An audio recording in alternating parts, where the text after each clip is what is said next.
जळगावमधून एक ब्रेकिंग बातमी समोर येते। जळगाव शहरातील सांडपाणी थेट गिरणा नदीपात्रात सोडलं जात आहे। प्रक्रिया न करता सांडपाणी सोडल्याने नदी प्रदूषित झालेली आहे। नदीपात्रातील सांडपाण्याला दुर्गंधी आलेली आहे।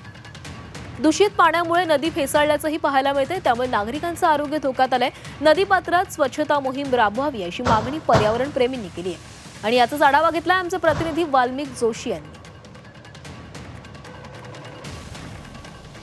मी जळगावच्या ह्या राष्ट्रीय महामार्गावर असलेल्या ह्या गिरणा नदीच्या पात्रामध्ये उभा आहे। ह्याच पात्रातून ही दृश्य बघू शकता।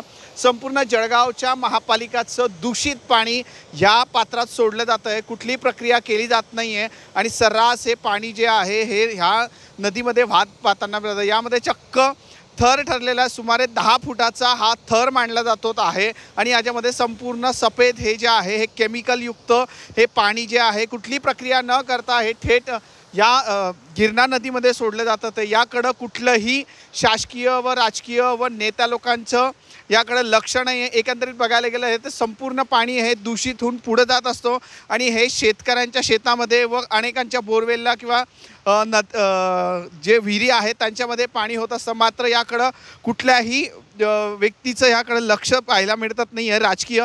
यावर आता तरी महापालिका किंवा जिल्हाधिकारी या विभागाचे प्रशासकीय अधिकारी याकडे पाहणी करून हे नाल्याचं पाणी जे नदीमध्ये वाहतं आहे हे थांबवणार का, असाच सवाल याच ठिकाणी उपस्थित होतो आहे।